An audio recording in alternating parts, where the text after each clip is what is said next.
ذرا برکتیں ہمیں بتائیے، سمجھائیے ہمارے محترم ناظرین کو ہمیں کہ جناب والا یہ اللہ کے رسول صلی اللہ علیہ وآلہ وسلم جو کہ ایک رحمت کی شکل میں دنیا کو دیے گئے ہیں۔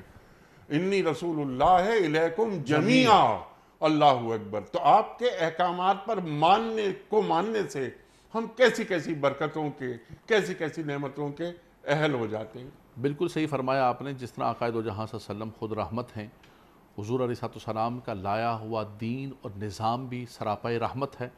اور اس کی برکات جیسے آپ نے فرمایا، قرآن کا وعدہ وَلَوْ أَنَّهُمْ آمَنُوا وَاتَّقَوْا لَفَتَحْنَا عَلَيْهِمْ بَرَكَاتٍ مِّنَ السَّمَاءِ وَالْأَرْضِ، زمین و آسمان کی برکتیں فرمایا کہ ان کو عطا کی جائیں گی۔ مجھے بتائیے کہ اللہ اور اس کے رسول کے نظام سے بڑھ کر، اس عدل کے نظام، اس انصاف کے نظام سے بڑھ کر، معاشرے کے اندر جتنا زیادہ عدل و انصاف ہوگا اتنا زیادہ معاشرہ پھلے پھولے گا، ترقی کرے گا۔ اور یہ بھی ہمارے مزاج کے اندر بڑا عجیب و غریب قسم کا انیک بھائی، ہم کہتے ہیں کہ یار میرے سراؤنڈنگ کے اندر ظلم ہو رہا ہے، زیادتی ہو رہی ہے، جو کچھ ہو رہی ہے،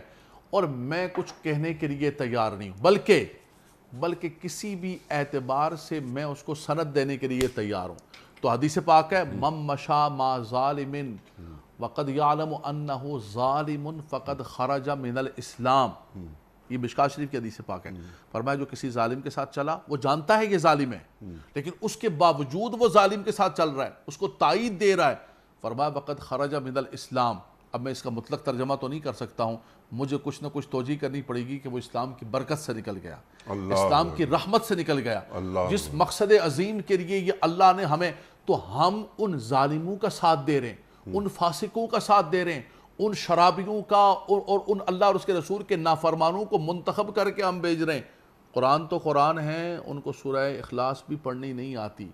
ہمیں بھی اللہ کی بارگاہ کے اندر جواب دیں، جتنے منتخب کر رہے ہیں ان کو بھی اللہ کی بارگاہ کے اندر، اور جو بیٹھے ہوئے ہیں ان کو بھی جواب دینا پڑے گا۔ تو برکات زمین و آسمان کی برکات ملے گی، اور اللہ نے یہ برکتیں رکھی ہی ایمان والوں کے لیے۔